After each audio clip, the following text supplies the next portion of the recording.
যারা জুলুম করলেন, আলেমদের জেলে বন্দী করলেন, আজকে তাদেরকে জমিনে মুক্ত করে দেওয়া হচ্ছে। আজকে দেখলাম হাসানুল ওয়াকিনু, রাশেদ খান মেনন, আর ওই বিচারপতি কালামানিক, আল্লামা সাইদিকে যিনি ফাঁসি দিয়েছিল তাকে আদালতে জামিন দেওয়া হয়েছে। অত্যন্ত দুঃখ পরিতাপের বিষয়, 1700 ছাত্র জনতাকে হত্যা করা হলো, রক্তের গন্ধ এখনো শুকায় নাই, অথচ যেই বিচারপতিরা এই ঘাতকদেরকে জামিনে মুক্তির ব্যবস্থা করে দিচ্ছে, এরা গাদ্দার, মুনাফিক আর বেঈমান ছাড়া কিছু হতে পারে না। ওই 1700 ছাত্র হত্যার বিচার আমরা দেখতে চাই কি চাই না? আলেমদের উপরে জুলুম হয়েছে, তার বিচার আমরা দেখতে চাই কি চাই না? অথচ ঘাতকদেরকে জামিনে ব্যবস্থা করে দেওয়া হচ্ছে, মুক্ত হওয়ার জন্য জামিন দিয়ে দেওয়া হচ্ছে। আর স্বৈরাচার দিল্লিতে পালিয়ে আছে, উনি এবার বলতেছে 26 তারিখেই কিন্তু আমি দেশের মধ্যে ঢুকবো, মানে আপা নাকি 26 তারিখে দেশের মধ্যে আসবে। আমরা বলতেছি আপা আসেন, এটা তো আপনার বাবার দেশ, আপনি আসেন, আপনি খামাকা কেন দিল্লি পালিয়ে থাকবেন? আপনি দেশের মধ্যে শর্ট করে ঢোকেন, আর আমরা আপনাকে ফট করে আয়না ঘরের মধ্যে ঢুকে দেব। কথা বল না গা, ভাই বাপ তুমি আইবা গো, এইবার আইসা বুবু ক্ষমতা পাইবা না। যারা ঠিক বলবে না মনে করবেন ওই গ্রুপের লোক, জোরে বলেন ঠিক। বুবু ভাই বাপ তুমি আইবা গো, এইবার আইসা বুবু ক্ষমতা পাইবা না।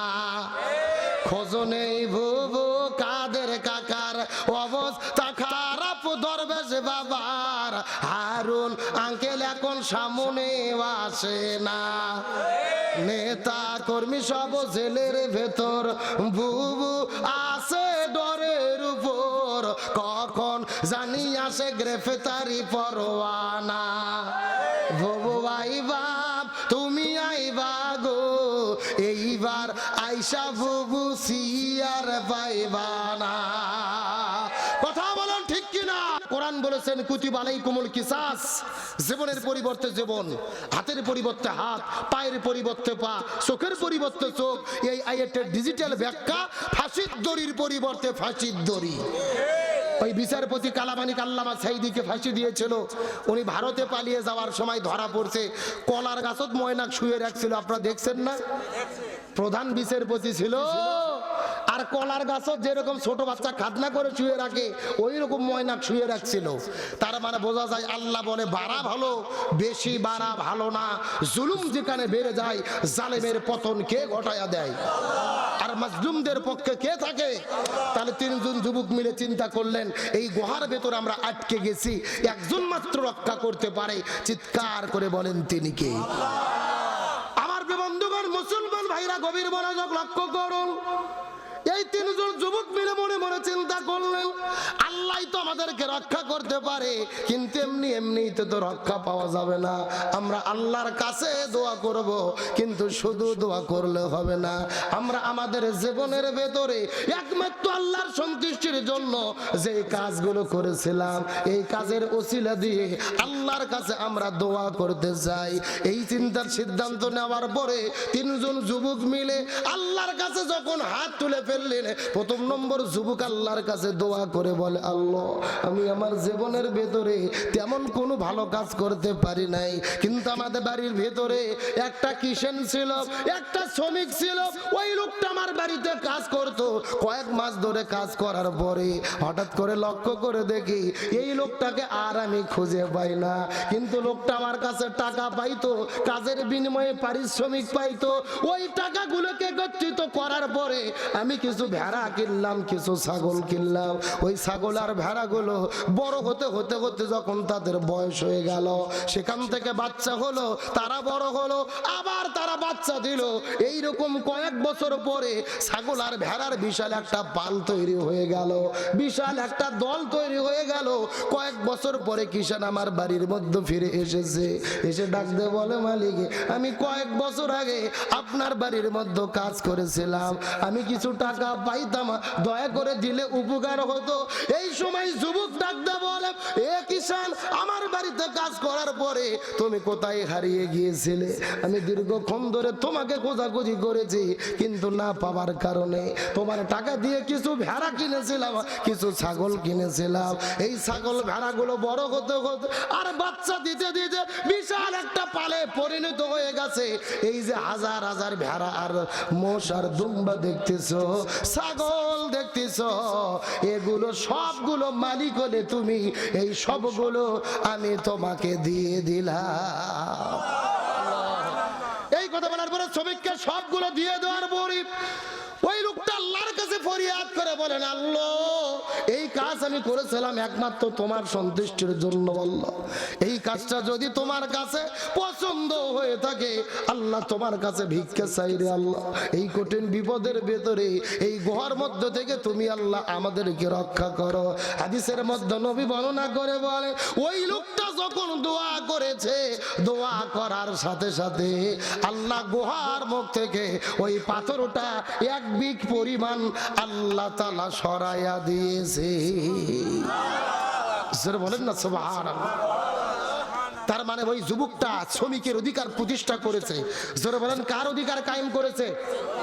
কিন্তু আপনাদের এলাকায় দেখবেন এমনও গারস্থ আছে, জমি হলো 25 বিঘা, কিন্তু মানুষ এসে ধান কাটে কাজ করে দেয়, 7 5 14 বুঝে দিয়ে 20 বিঘা টাকা দিয়ে ছেড়ে দেয়। এমন আল্লাহর ওলি আছে না নাই? এ কথা কন না গে, শ্রমিককে ঠকাই, কিষানকে ঠকাই। জমি হলো 25 বিঘা, দাম দেয় 20 বিঘা, আবার 30 বিঘার জায়গায় দেয় 25 বিঘা। শ্রমিককে ঠকাই এমন লোক এদেশে আছে না নাই? আর যারা শ্রমিককে ঠকাবে তারা কখনো আল্লাহর জান্নাতে যেতে পারবে? এই যুবকটা আল্লাহর কাছে দোয়া করলেন, আল্লাহ, শ্রমিকের অধিকার কায়েম করেছিলাম শুধুমাত্র তোমার জন্য, রক্ষা করো। এই যুবকটা দোয়া করতে দেরি, কিন্তু পাথরটা এক বিঘ পরিমাণ সরে যেতে দেরি হয় নাই। জোরে বলেন না সুবহানাল্লাহ। আমার বন্ধুগণ, মুসলমান ভাইরা, গভীর মনোযোগ লক্ষ্য করুন। কোন দিকে নজর নাই, কোন দিকে তাকাতাকি নেই। 2 নম্বর যুবক আল্লাহর কাছে হাত তুলে ফরিয়াদ করে দোয়া করা শুরু করলেন, আল্লাহ, আমি আমার জীবনের ভেতরে তেমন কোনো ভালো কাজ করতে পারি নাই, কিন্তু আমার বাড়ির ভেতরে 3 দিন ধরে কোনো খাবার ছিল না, খাবার সংগ্রহ করতে পারি নাই। 3 দিন পার হয়ে গেছে, আমার বাড়ির মধ্যে কোনো খাবার নাই। 3 দিন পরে বাড়ি থেকে বের হওয়ার পরে আমি কাজের সন্ধানে যখন বের হলাম, একটা বাড়ির মধ্যে যে ছোট্ট একটা কাজ পাইছি, ওই কাজের বিনিময়ে আমাকে 1 পেয়ালা দুধ দেওয়া হলো। ওই 1 পেয়ালা দুধ হাতের মধ্যে নেওয়ার পরে আমি মনে মনে চিন্তা করলাম, আমি তো 3 দিন ধরে না খেয়ে আছি, এই দুধটাকে আমি পান করে নেব নাকি? কিন্তু আমার মনে বলে না, আমার বাড়ির মধ্যে স্ত্রী আছে, সন্তান আছে, আর বৃদ্ধ বাবা মা আছে। ওই বৃদ্ধ বাবা মার বয়স 80 বছর পার হয়ে গেছে, অসুস্থ হয়ে বিছানার মধ্যে পড়ে থাকে, না খেয়ে জীবন যায় যায় যায় যায় অবস্থা। আমি বড় টেনশনে পড়ে গেলাম, এই দুধটা আমি পান করব নাকি আমার স্ত্রীর মুখের মধ্যে দেব, নাকি সন্তানকে খাওয়াবো, নাকি বৃদ্ধ বাবা মার মুখে দুধটা দিয়ে তাদের জীবন বাঁচাবো? আমি চিন্তা করতে করতে আমার মনের মধ্যে হলো, আমি যদি দুধ পান না করি আরো কয়েকদিন দুনিয়ার মধ্যে বেঁচে থাকতে পারবো। যদি স্ত্রীকে না খেতে দেই, স্ত্রীও কিছুদিন বেঁচে থাকতে পারবে, সন্তানও বেঁচে থাকতে পারবে। কিন্তু আমার বৃদ্ধ বাবা মা অসুস্থ হয়ে হসপিটালের মধ্যে পড়ে আছে, তাদেরকে যদি খাবার না দেই, আমার বাবা মা দুনিয়া থেকে বিদায় না চলে যাবে। অতএব কাউকে দুধ খাওয়াবো না। ওই দুধের পেয়ালাটা আস্তে করে নিয়ে গিয়ে আমি আমার বৃদ্ধ বাবা মার মুখে তুলে দিয়েছিলাম। আমার বাবা মা দুধ পান করে আমার জন্য তুমি আল্লাহ তোমার কাছে দোয়া করেছিল, ইয়া রাব্বুল আলামিন। ওই কঠিন মুহূর্তে 1 পেয়ালা দুধ পাওয়ার পরে আমিও পান করি নাই, স্ত্রী সন্তানদের কেউ দেয় নাই, আমার বৃদ্ধ বাবা মার মুখে তুলে দিয়েছিলাম। ও আল্লাহ, এই কাজ যদি তোমার কাছে পছন্দ হয়, এই বিপদের মধ্য থেকে তুমি আল্লাহ আমাদেরকে রক্ষা করো।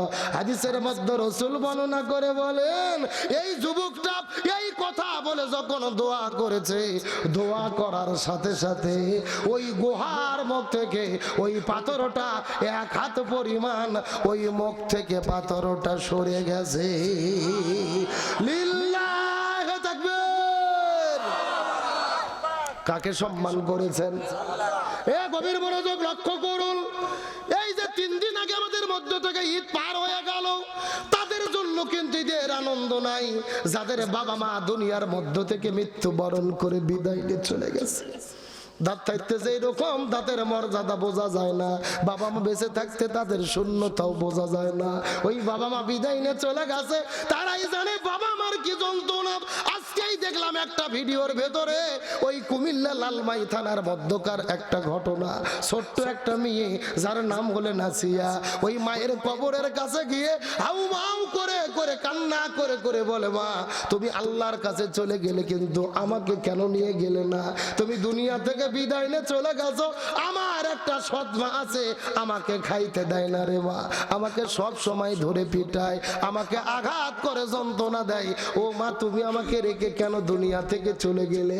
মা তুমি বিদায় নিয়ে চলে গেছো, তোমার মতো আদর তো দুনিয়ার মধ্যে কেউ করে না। মা এমন একটা জিনিস, এই দুনিয়ায় আপনার খালা থাকতে পারে, আপনার ফুবু থাকতে পারে, আপনার চাচি থাকতে পারে, মামি থাকতে পারে, কিন্তু মা যে কি জিনিস রে ভাই, যাদের মা দুনিয়ার মধ্য থেকে বিদায় নিয়ে চলে গেছে, ওই মায়ের মতো ভালোবাসা এই দুনিয়ার কেউ দিতে পারে না।